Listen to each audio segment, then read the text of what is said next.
Welcome students. A very good morning to all of you. In the previous lecture we have seen subject and predict. These are the two parts of sentence. म्हणजेच मागच्या काही लेक्चरमध्ये आपण पाहिलं की sentence म्हणजेच वाक्याचे दोन भाग असतात, सब्जेक्ट आणि प्रेडिक्ट. तर त्याबद्दल आपण एक्झाम्पल्स देखील पाहिले. We have seen some examples about subject and predict, how to determine subject and how to determine predict in one sentence. In today's lecture also we are going to see some more examples about how to determine subject and how to determine predict in one sentence. आणि आजच्या लेक्चरमध्ये देखील आपण काही examples, काही उदाहरणं पाहणार आहोत की ज्यातून आपल्याला शोधता येईल वाक्यामधील सब्जेक्ट पार्ट कोणता आणि प्रेडिक्ट पार्ट कोणता. Now first see what is subject. Subject means a name of person or a name of thing mentioned in sentence. म्हणजेच वाक्यामध्ये एखाद्या वस्तूचं किंवा व्यक्तीचं एक उच्चार आला असेल किंवा नाव आलं असेल तर त्या भागाला सब्जेक्ट असं म्हणतात. And what is predict. Something information has given about the subject or something has said about that subject part, that part known as a predict. आणि प्रेडिक्ट पार्ट कशाला म्हणतात की सब्जेक्टबद्दल म्हणजेच त्या वाक्यात आलेल्या व्यक्ती किंवा वस्तूबद्दल जी काही माहिती दिलेली असते, इन्फॉर्मेशन दिलेली असते किंवा एखादं काही वाक्य बोललेलं असतं त्या पार्टला किंवा त्या भागाला प्रेडिक्ट असं म्हणतात. Now let's see the example. First, Tubal Cain was a man of might. Now in this sentence, subject part is Tubal Cain and predict part is was a man of might. Now in this sentence, we have said something about Tubal Cain. म्हणजेच या वाक्यामध्ये आपण Tubal Cain विषयी काही वाक्य बोललेलो आहे, पुढचं वाक्य. म्हणून ट्यूबल केन हा सब्जेक्ट पार्ट आहे आणि ट्यूबल केनबद्दल काय बोललेलो आहे, was a man of might. म्हणजे ट्यूबल केनबद्दल ही पुढची आपण काही इन्फॉर्मेशन वाक्यामध्ये मेन्शन केलेली आहे, त्या पार्टला प्रेडिक्ट असं म्हणतात. Next is the singing of birds delights us. Now in this sentence we have seen that we have said something about birds. What we have said delights us. So subject part is the singing of birds and delights us is a predict part. म्हणजेच आपण या वाक्यामध्ये पाहिलं की the singing of birds म्हणजेच birds विषयी आपण सांगितलेलं आहे, म्हणून the singing of bird is a subject part. आणि बर्ड्सच्या सिंगिंगबद्दल म्हणजेच बर्ड्सच्या गाण्याबद्दल जे काही सांगितलं आहे तो पार्ट म्हणजे predict part. So what we have said about the bird singing, delights us. So delights us is a predict part. Next example. A barking sound the shepherd hears. Now here the subject and predict changed their places. Predict came at the beginning and subject came after predict. म्हणजेच या वाक्यामध्ये सब्जेक्टचे आणि प्रेडिक्टचे place change झालेला आहे. Predict हे at the बिगिनिंगला आलेलं आहे आणि सब्जेक्ट हे ॲट द एंडला गेलेलं आहे. तर सब्जेक्ट काय आहे, the shepherd. The shepherd is a subject because we have said something about the shepherd. म्हणजेच the shepherd बद्दल आपण या वाक्यामध्ये काहीतरी बोललेलो आहे, म्हणून the shepherd is a part of subject. And what we have said about the shepherd म्हणजे आपण the shepherd बद्दल काय बोललोय, a barking sound hears. So a barking sound here is a predict part. Next example. All roads leads to Mumbai.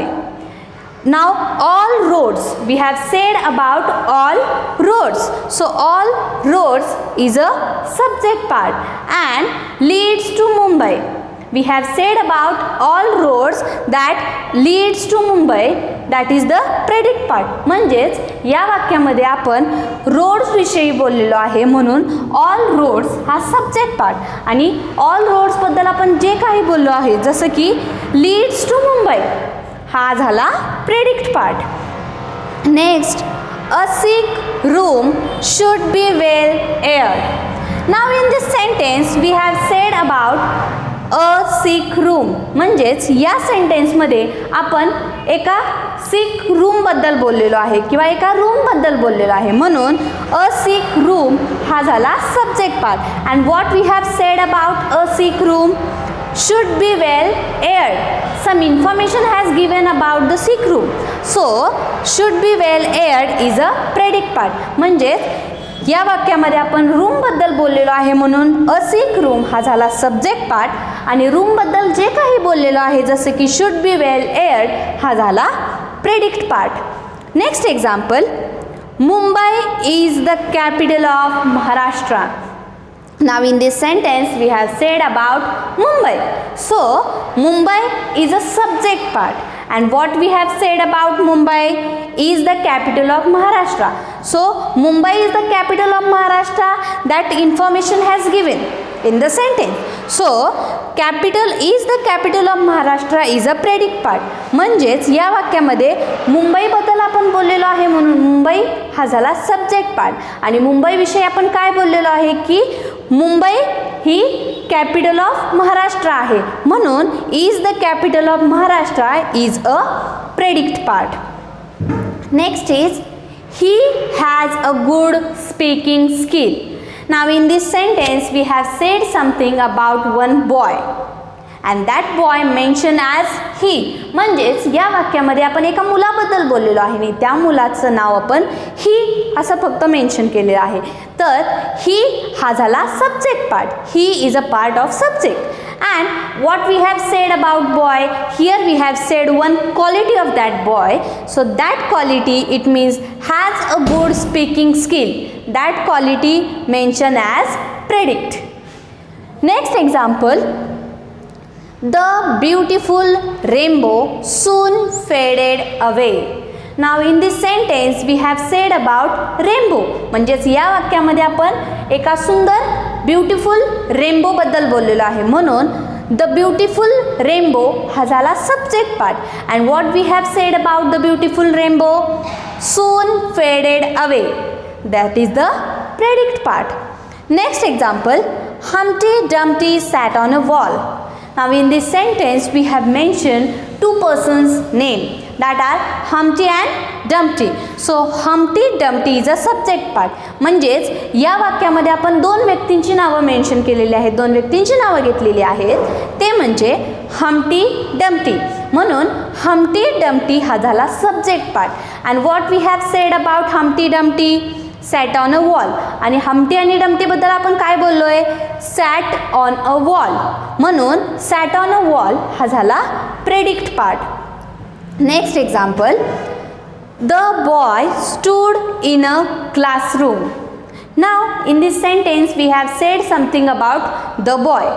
And what we have said about boy, stood in a classroom. So the boy is a subject part and whatever we have said about that boy that is stood in a classroom that is the predicate part. म्हणजेच आपण या वाक्यामध्ये मुलाविषयी बोललेलो आहे the boy म्हणून the boy हा झाला subject part आणि आपण काय बोललेलो आहे stood in a classroom. So stood in a classroom हा झाला predict part. Next example, trees gives us oxygen. Now in this example we have talked about trees. So trees is a part subject and what we have said about trees gives us oxygen. म्हणजेच आपण या वाक्यामध्ये trees विषयी बोललेलो आहे म्हणून trees हा झाला सब्जेक्ट पार्ट आणि ट्रीज विषयी आपण काय इन्फॉर्मेशन दिलेली आहे वाक्यात, गिव्ज अस ऑक्सिजन. म्हणून गिव्ज अस ऑक्सिजन हा झाला predict part. Next example, on the top floor lives Smita. Now here also subject and predict change their place. On the top floor lives that is the predict. या वाक्यामध्ये subject आणि प्रेडिक्टचे place change झालेली आहे. Subject हे एंडला गेले आहे आणि प्रेडिक्ट हे बिगिनिंगला आलेले आहे. तर on the top floor lives. Now who lives on the top floor? कोण राहतं टॉप फ्लोअरला? Smita. Smita is a name of person, म्हणून पर्सन नेम म्हणजेच हे झालं subject part. Smita is a part of subject. Smita हे सब्जेक्टचा पार्ट झाला. And what is part of predict? On the top floor lives, that is the predict part. Now see, in these all examples we have mentioned subject as S and predict as P. म्हणजेच या सर्व एक्झाम्पलमध्ये सब्जेक्टचा part आणि प्रेडिक्टचा part आपण underline करून खाली mention केलेला आहे. सब्जेक्टचा part आपण यस असा मेन्शन केला आहे आणि प्रेडिक्टचा पार्ट P असा मेन्शन केलेला आहे. Now students, we have seen that how to determine subject and predict in one sentence. Keep in mind, subject comes at the beginning of sentence and predict comes after the subject. But sometimes subject comes at the end and predict comes at the beginning. And sometimes subject has not mentioned in sentence, but we can understand. म्हणजेच काही वेळा subject हे वाक्यामध्ये mention केलेलं नसतं, परंतु ते आपल्याला कळून जातं. काल आपण जसं एक्झाम्पल बघितलं, स्टँड अप.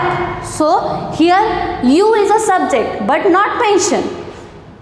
अँड सब्जेक्ट हे नेहमी वाक्याच्या सुरुवातीला येतं आणि शेवटी प्रेडिक्ट असतं.